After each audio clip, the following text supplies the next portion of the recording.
오늘 우리는 이제 오늘 우리가 살필 말씀은 매매하는 자들, 우리가 앞서서 우는 자들을 울지 않는 자같이, 기쁜 자들 기쁘지 않는 자같이, 또 안에 있는 자는 없는 자같이 세 가지를 살폈는데, 오늘 네 번째, 매매하는 자들은 없는 자같이 하라라고 하는 말씀을 살피려고 합니다. 무슨 말일까요? 여러분, 옛날부터 지금까지 우리 인생에 있어서 가장 중요한 요소가 무엇일까요? 인생을 사는데 가장 필요하다고 생각하는 게 뭐죠? 돈, 이 경제적인 이 재정의 문제, 그렇죠? 이게 가장 중요한. 사실 옛날도 그랬고 지금도 그렇고요. 여기서 매매하는 자들, 사고 파는 자들은 없는 자 같이 하라. 그러시면 사는 자들, 파는 자들이 사지 않는 자들, 사고 팔지 않는 자들처럼 하라. 그러니까 경제 생활에 대해서 말씀하는 거예요. 경제, 우리가 이 땅에서 그리스도인들이 어떻게 살 것인가, 팔 것인가.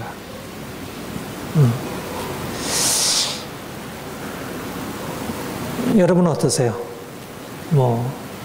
늘 이렇게 파는 일들은 안 하죠. 많이 안 하죠. 여러분들은 장사하는 일들을 많이 안 하니까. 그러나 사실은 어떻게 보면 여러분들이 회사에 나가서 일하고 이런 것들이 다 일종의 요즘 용어로 얘기하면 노동력을 파는 일이잖아요. 그렇죠? 내가 그렇게 해서 월급을 받고 거기에 대한 대가를 받는 것은 내가 판 것에 대해서 이제 대가를 받는 것입니다. 그리고 사는 것은 우리가 늘 하고 있고, 어제도 마트에 가서 먹을 거 사고 있고, 이제 우리는 늘 사는 일을 하고 있어요. 근데 사고 파는 일은 우리의 삶에 너무 필수적인 일입니다. 오늘 특별히 자본주의 사회잖아요. 옛날에는 이게 사고 파는 행위가 삶에 차지하는 비중이 적었다면, 이제는 만약 이게 사고 파는 것이 없다면 우리의 삶이 이루어질 수 없어요. 우리는 저기 지구 끝에서 생산된 것들을 여기서 이제 우리가 이제 식탁에서 먹고 입고 그리고 우리가 매일매일 쓰고 이렇게 살아가고 있어요. 그리고 우리가 만들어낸 것들을 또 전 세계에 들어가. 이 사고 판다는 것이 무엇일까요? 왜 사고 파는 일이 있죠? 사고 파는 것이 어떤 의미를 가질까요? 그러니까 사고 판다는 것은 우리가 사실 혼자 살지 않고 함께 어울려 산다는 것이고, 내가 혼자 모든 것을 다 할 수 없잖아요. 여러분, 그 아담 스미스의 이제 국부론에 보면 그런 얘기가 나와요. 어떻게 이 이제 경제 활동이 시작이 되었는지. 경제 활동의 가장 중요한 것은 분업이에요, 분업. 옛날에는 그 분업이 작았지만 옛날에도 다 분업이 있었죠. 옛날에도 다 분업이 있었던 거예요. 그러니까 한 사람이 모든 것을 다 하려고 하면 농사도 짓고, 이제 옷도 만들고, 집도 짓고, 공장도 짓고, 나라도 이제 이끌어가고, 이런 일을 다 할 수 없잖아요. 그러니까 결국 농사를 짓는 사람은 쌀을 열심히 해서 쌀을 수확을 해가지고 옆에 다른 사람이 이제 과일을 과수원에서 재배하고 그 과일을 제수한 것을 그것을 서로 교환하고 나누고, 또 집을 짓기 위해서 목수가 와서 내가 지은 농사를 그에게 주고, 또 그가 와서 나를 위해서 수고해주고, 또 옷도 이제 옷을 잘 만드는 사람이 있어서 그 만든 사람이 그 만든 것으로 다른 사람에게 이제 이거를 공급하면 또 그 사람은 자신이 향한 걸 가지고 서로 나눠주고, 이렇게 해서 사고 파는 행위가. 그러니까 사고 판다는 것은 우리 인간의 삶에서 너무나 중요하고 그것이 없다면 사실은 삶이라는 게 불가능해요. 그렇죠? 지금도 사실은 어려운 게 뭐예요? 이게 사고 파는 게 여러 가지 제약이 막혀야 되게 될 때 너무나 이렇게 크게 불편해지게 되잖아요.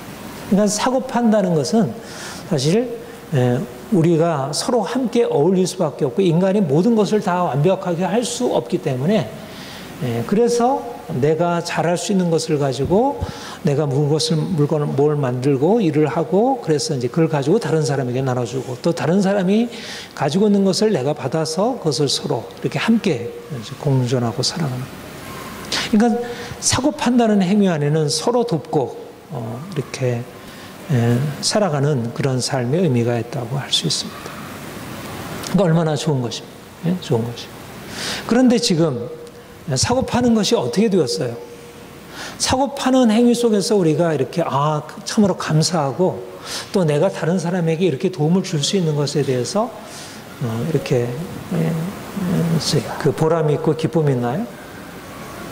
사실 뭐 그게 전혀 없다고 할 수는 없지만 지금의 너무나 많은 지금 사고 파는 것 속에서는 굉장히 그 불평 그리고 이렇게 부당하다는 생각 뭐 이런 것들이 굉장히 많아요. 왜 그렇죠? 사고 파는 것이 너무나 우리를 유익하게 하고 그것이 아니라면 우리 인생이 제대로 되어지기 어려운데 왜 그렇게 되었을까요? 결국 인간이 가지고 있는 이 욕망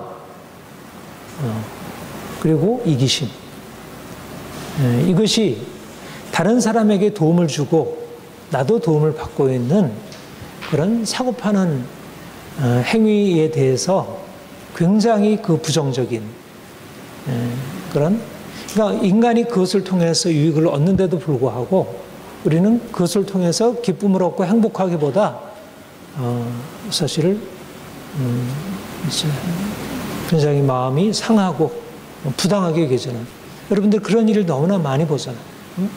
많은 사람들이 그래도 지금 우리가 이게 이제 우리 사회가 점점 그런 면에 있어서 어떻든 여러 질서들이 생기고 규범들을 잘 지켜가는 상황이 되었기 때문에 비교적 그래도 낫긴 하지만 우리 뭐 이제 뭐 예를 들어서 뭐 중국에서 중국산 이런 제품들이 너무나 이제 싸구려이고 이제 얼마 쓰지도 못해서 금방 망가져 버리고 그러니까 내가 이만큼 지불했는데 그 주어진 것은 너무나 이렇게 내게 불쾌한 것을 주게 되는 말하자면 사람들이 자기가 가지고 있는 것을 다른 사람에게 팔 때 너무나 과도한 이익을 남기고 또 내가 다른 사람에게서 받아 그것을 누리게 될 때 그것을 다른 사람이 행한 것에 비해서 그 정당한 대가를 지불하지 않고 이게 이제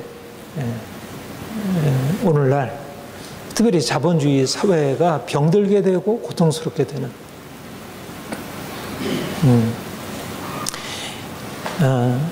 매매하는 자들은 매매하지 않는 자 없는 자처럼 하라고 하는 것은 우리의 삶이 정상적으로 사고 파는 행위가 이루어진다면 이것은 너무나 귀한 일이지만 사실 이미 인간 안에 너무 깊은 욕망, 이기심의 뿌리가 있어서 결국 나는 내가 아무리 다른 사람에게 유익을 주려고 하지만 여전히 내 욕망에 따라서 사람들보다 더 많이 가지려고. 우리 어린 아이들 보면 어때요? 자녀들 보면 그렇게 서로 싸우잖아요. 상대방의 것에 대해서 고려하기보다도 굉장히 자기중심적으로 이기적으로. 그래서 정상적으로 상대방과 이렇게 좋은 관계를 서로 나누고 이렇게 공평하게 이해하면 너무나 좋을 텐데 그렇게 되지 못하는 것입니다. 이것이 이제 개인적인 관계에서 그렇고 이 사회가 그렇고 우리가 그러한 사회 속에서 살아가고 있고 우리도 그 안에서 굉장히 비슷해져 가고 있는 거예요. 늘 다른 사람이 내 것을 혹시 더 많이 빼앗아 가지 않을까, 내가 손해보지 않을까, 그래서 그것 때문에 부당해하고 그것에 화가 나고 이것이 오늘날 매매하는 자들의 삶의 방식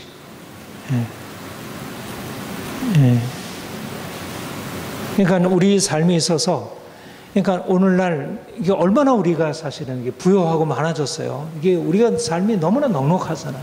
이게 모든 것이 사실 넉넉하고 평안한데 사람이 행복하고 감사하고 느끼기보다는 너무나 불행하게 느끼고 너무 화가 난다고 느끼고 왜 이렇게 삶이 엉망이고 왜 이렇게 문제가 많느냐. 우리가 돈이 없어서 그런가요? 먹을 것이 없어서 그런가요? 입을 것이 없어서 그런가요? 그런 게 아니라 결국 사고 파는 것이 사람들의 이기적인 욕망에 의해서 이게 더럽혀지고 이게 묶여있고 거기서 자유롭지 못한 거예요. 사실 내가 받는 돈이 100만 원, 200만 원, 300만 원 그 양의 문제가 아니라 사실상 내 삶의 방식 안에 이 자본주의적인 욕망, 이기심의 욕망이 우리의 삶을 더럽히고 우리를 불평하게 만들고 우리를 다른 사람에 대해서 굉장히 부정적으로 비판하게 하고 어떻게든지 내 것을 많이 챙기려고 하고 그래서 분노하고 싸우게 되는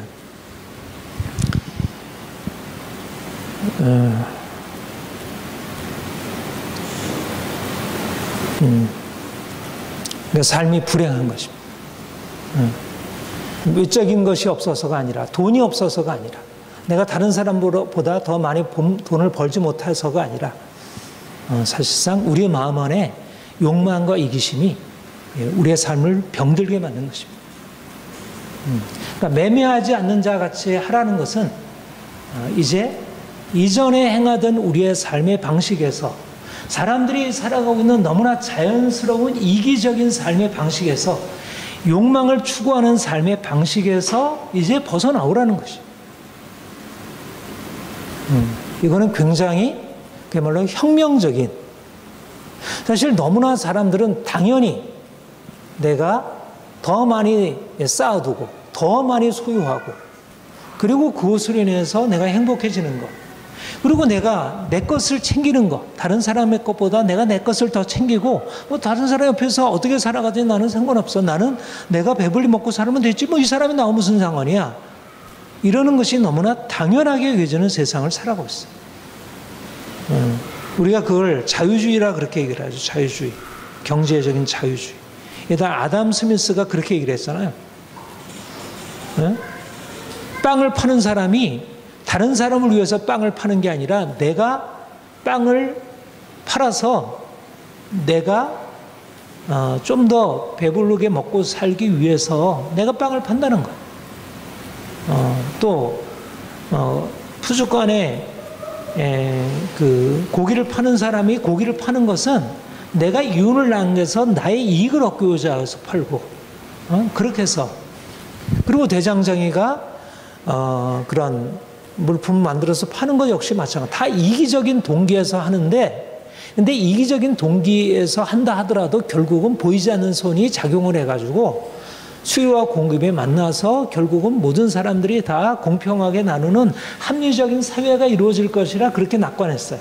이게 이제 처음에 아담 스미스가 이기적인 행위가 나쁜 것이 아니고 이것이 사회를 경제적으로 돌아가게 하는 데 있어서 극히 이게 정상적인 하나의 바탕이 된다고 보았어요. 물론 그 말이 틀린 얘기는 아니에요. 우리가 자기 자신의 이익 없이 무엇을 행한다는 것은 내가 일을 하는 것도 내 이익이 돌아올 것을 생각하고 내가 무엇인가를 이렇게 열심히 해서 다른 사람에게 이렇게 거래하는 것은 나의 이익을 전제하고 하지, 이익 없이 그냥 아무것도 이제 그런 것 없이 할 수는 없는. 그러니까 그 말이 틀린 얘기는 아니지만, 그러나 사실상 그 정도의 이기심이 아니라, 그러니까 다른 사람의 이기적인 것들을 이렇게 함께 긍정하면서 함께 공존할 수 있는 그런 이타적인 것으로 절제가 되는 이기심이 아니라, 그러니까 사고 파는 행위 안에 있는 이기심이라고 하는 것은 자기 자신이 그야말로 그 최선의 목적이 되고 다른 사람의 이익을 빼앗더라도 내 욕망은 채워져야 하고 다른 사람이 채워져야 할 욕망은 나와 상관없는, 그야말로 이기심이 철저한 에고, 나 중심적인. 이것은 말하자면 하나님이 우리에게 주신 본래적인 심성, 하나님의 형상으로서 서로 돕고 서로 상대방을 인정하고 존중하고 또 상대방이 고통을 당했을 때 그 고통에 대해서 불쌍히 여기고 그것을 돕는 하나님이 우리에게 내 자신의 평안함과 이익을 추구하는 것도 하나님이 주신 마음이지만 그런 자기 사랑이라고 하는 건 하나님이 주신 마음이지만 하나님이 주신 본래 마음 안에는 루소가 에밀리에서도 그런 얘기를 하는데 자기 사랑이라는 것도 하나의 본성이지만 고통스러워하는 사람에 대한 연민도 하나의 본성이라는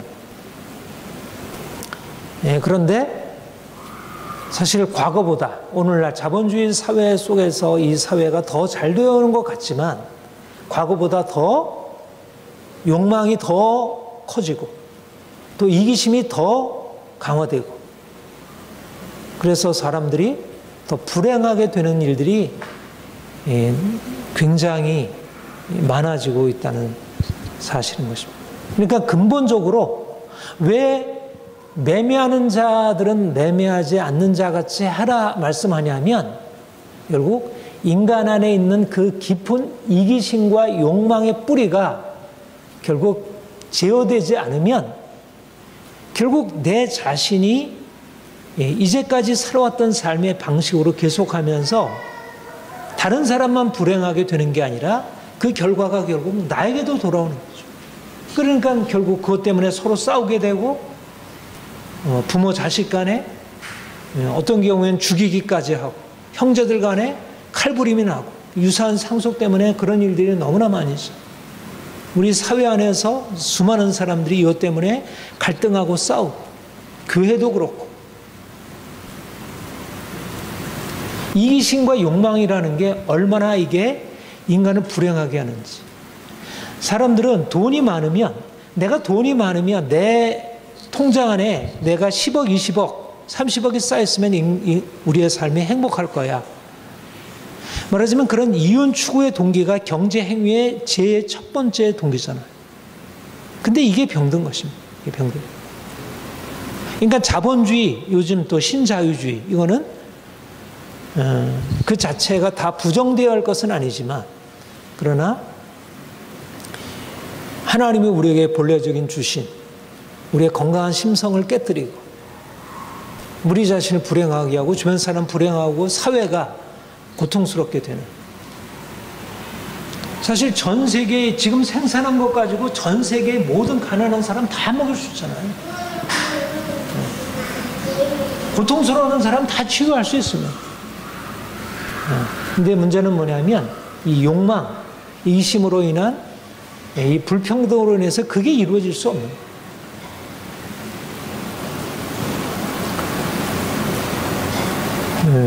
왜 매매하는 자들이 매매하지 않는 자처럼 없는 자같이 해야 됩니까? 매매하는 자들, 오늘날 세상 사람들이 살아가는 그런 방식으로 삶을 살아가게 되면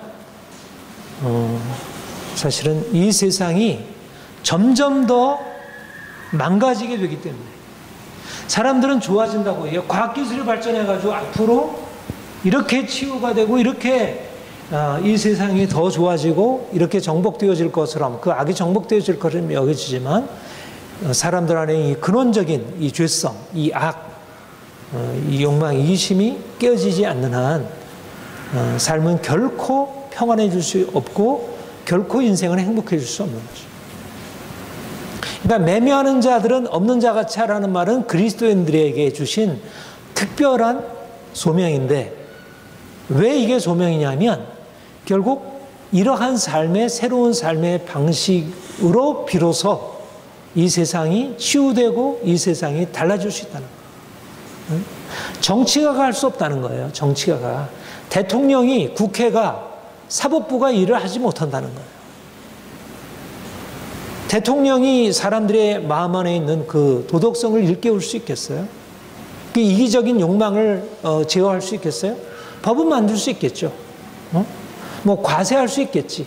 지금처럼 뭐 부동산 정책에 대해서 새로운 정책을 세워가지고 부자들 더 이상 다주택 가지 못하도록 이러저러한 세에 부과하고 양도세에 부과하고 뭐 임대사업자들 뭐 하지 못하도록 아주 강력하게 과세 부여하면 뭔가 어느 정도는 그런 일들이 조금은 제어될 수 있겠지.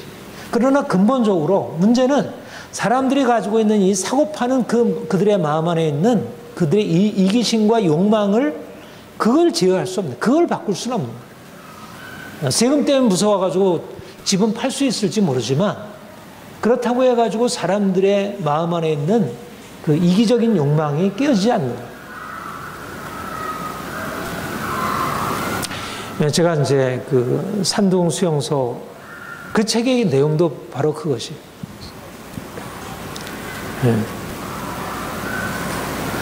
결국 이 공동체가 불행하게 되는 것은 그런 합리적인 제도 질서가 없어서 그렇지 않다는 거예요. 문제는 사람들 안에 근본적으로 자신 안에 있는 욕망과 그 이기심을 제어할 수 있는 도덕적인 자질이 없다. 그러니까 사실상 이 세상이 점점 위험하게 될수록 필요한 건 뭐냐면 과학기술이 아닌 거예요. 법이 아닌 거예요. 정치가 아닌 거예요. 교회인 것이지, 교회. 매매하는 자들은 없는 자 같이 하라. 매매하는 자들인데 그 매매하는 자들로서 세상 사람들이 가지고 있는 이기적인 욕망을 거슬러 행할 수 있는 사람들.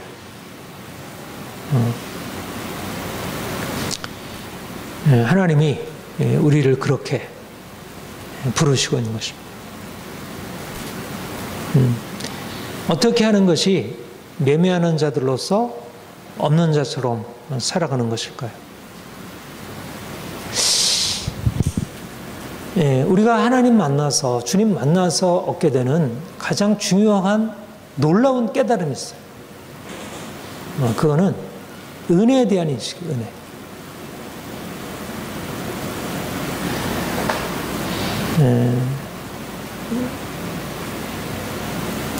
사실 특별히 우리 개신교에서 이신칭이라는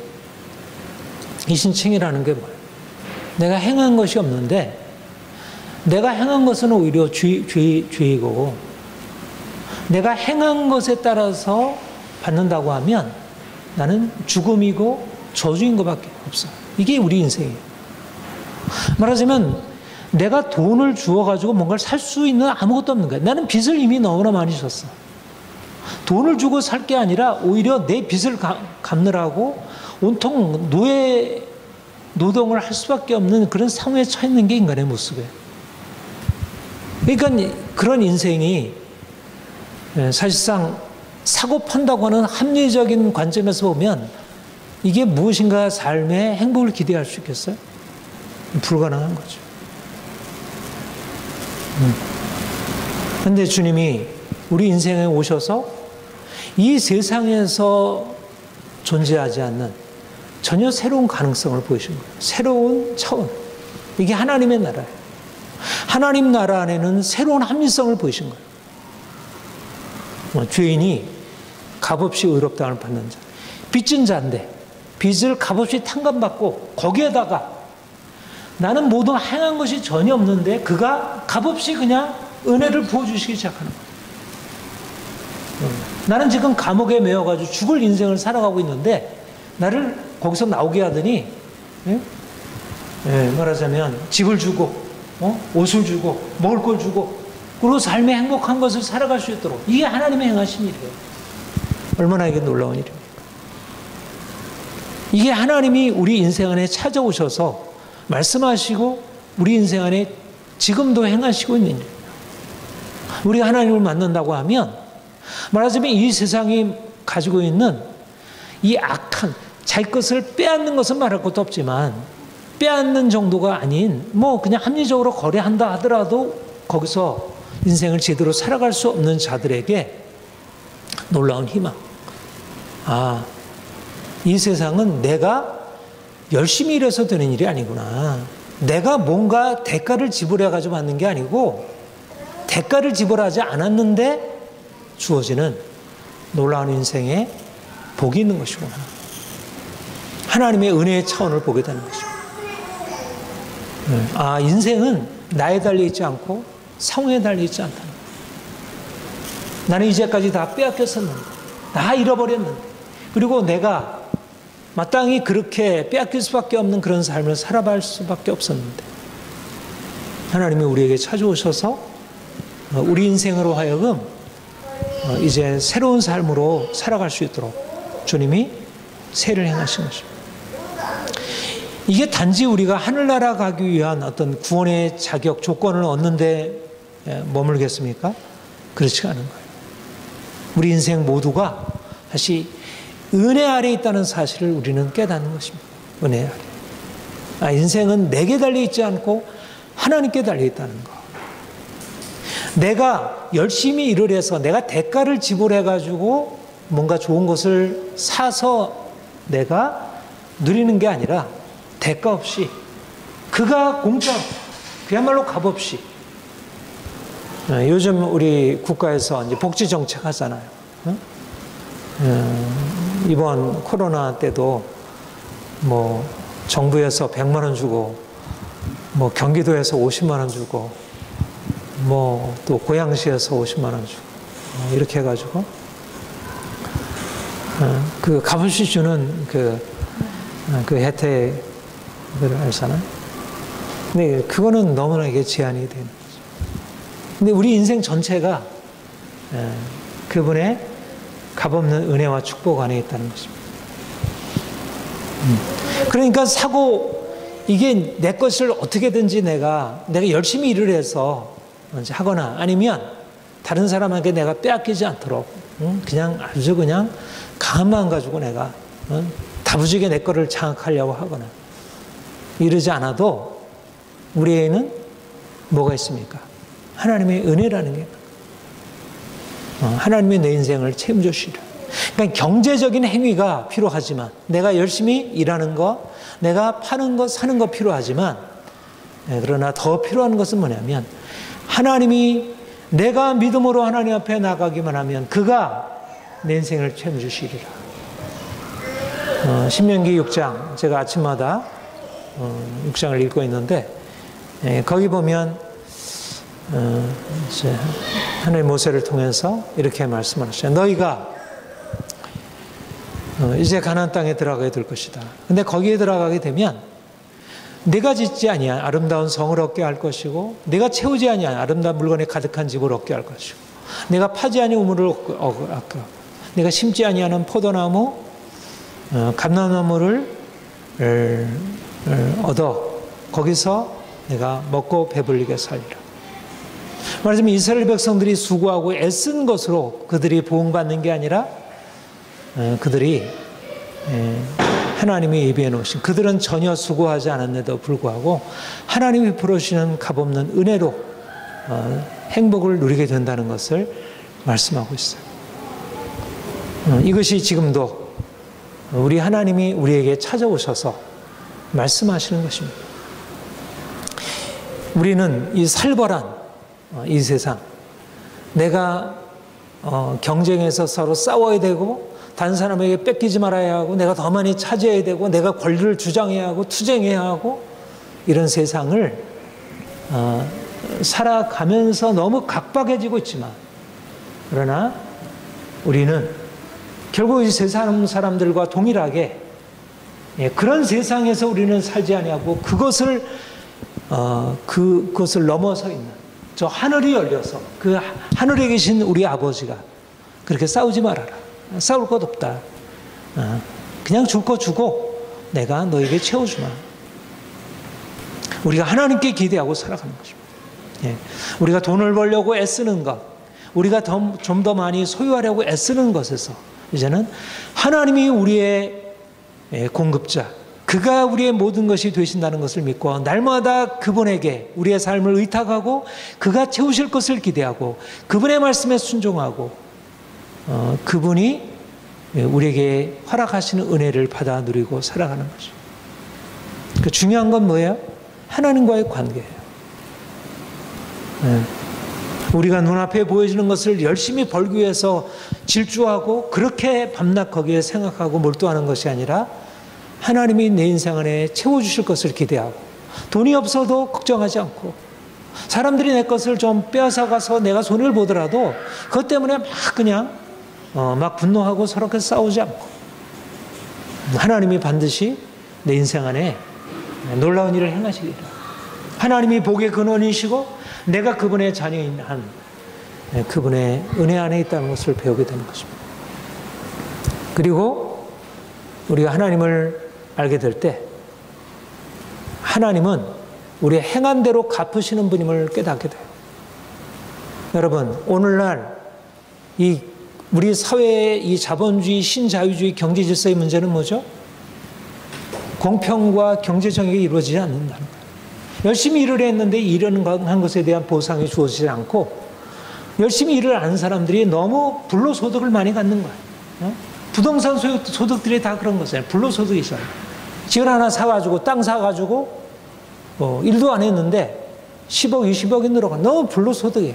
나는 아침부터 밤늦게까지 그렇게 일을 했는데도 내게 주어지는 것은 먹고 입고 살아가는 것에 너무 불편한 그런 상황이에요. 이거 너무나 불공정한 사회죠. 근데 하나님은 어떠세요? 하나님은 정의로운 분이시죠. 행한 대로 갚으시는 분이에요. 그러니까 우리가 하나님을 알게 되면서 더 갖게 되는 것은 이 세상과는 다르게 살아가야겠다는 거예요. 내 욕망대로 내 이기심을 따라 행하게 되면 반드시 정의를 깨뜨리게 돼요. 여러분, 부자들이 얼마나, 모든 부자들이 다 그런 것은 아니지만 오늘날 많은 부자들이 부욕해 된 것이 자기 스스로가 된 것이 아니잖아요. 자기들의 부가 자기들의 노력의 산물이 아니잖아요. 나눠야죠. 자기 게 아닌데. 근데 그것을 더 많이 소유하려고 자기 멋대로 쓰고 있고, 이 세상에 매매하는 자들, 이 세상에 매매하는 자들은 마치 자기가 잘해서 그런 것이냐, 그리고 다른 사람의 것을 빼앗았는데도 거기에 대해서 가책을 느끼지 않고 자기 정당성을 주장하고,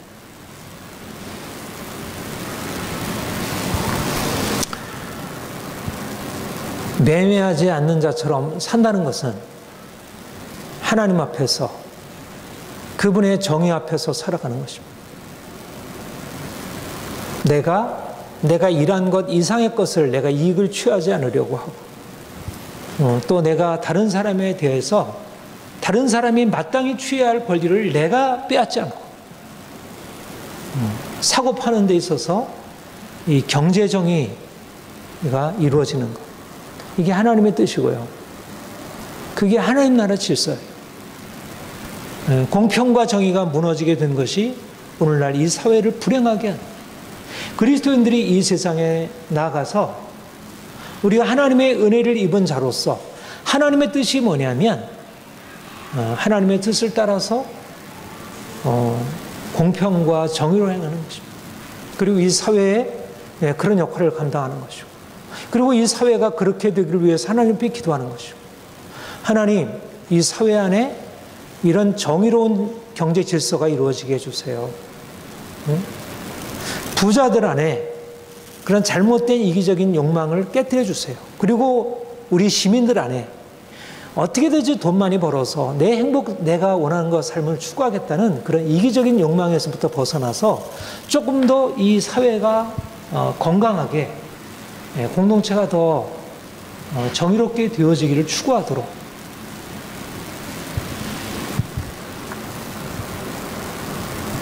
그리고 매매하는 자들은 없는 자 같이 하라. 이기적인 마음을 거슬러서 이타적인 삶으로 살아가는 것입니다.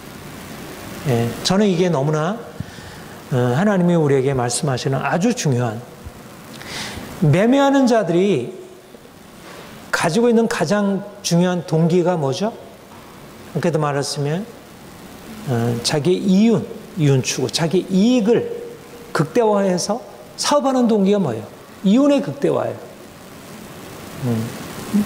자기 회사에 속해 있는 그런 직원들, 노동자들의 그런 권리, 그들의 합당한 보상은 아랑곳하지. 자식 것을 최고로 하려고. 이윤 추구. 너무나 당연한 것처럼 생각하잖아. 당연하지 않다는 거예요. 호모 이코노미쿠스, 신자유주의의 하나의 제일 명제라고 하는데 그게 아니라는 거예요. 이건 병든 거라는 거예요. 이거는 하나님이 인간에게 주신 원래적인 마음을 거슬러 향하는 잘못된 가치관이라는 거예요. 근데 오늘날 그러니까 사람들이, 돈 많은 사람들이 가지고 있는 가치관은 병든 가치관이라는 거예요. 그리고 많은 사람들이 자기의 이익을 위해서 추구하고 당연히 그렇게 살아가는 것은 병든 가치라는 거예요. 주님이 우리에게 오셔서 우리에게 행하신 게 뭐예요? 우리가 가지고 있는 것, 우리가 행한 것 아무것도 없는데 우리를 위해서 그분이 모든 것을 나누셨고 그로 인해서 우리 인생이 살아나게 되었어요. 복지는 나라가 하는 게 아니고 복지는 모든 사람들이 다른 사람을 사랑으로 실천하는 그 일상적인 삶에서 나타나요. 복지는 국가가 우리를 위해서 뭘 해주는 게 아니라 우리의 개인 모두가 다른 사람에게 자신의 것을 나누는 것이 복지예요. 이게 복지 사회예요. 모든 사람들이 다 이기적인 욕망으로 다오다오하고 자기 것을 움켜쥐고 자기 것을 자기의 정당한 권리라고 생각하고 다른 사람과 무관한 것이라고 생각하는 것은 병든 세상의 가치관인 것입니다. 주님이 우리에게 오셔서 우리를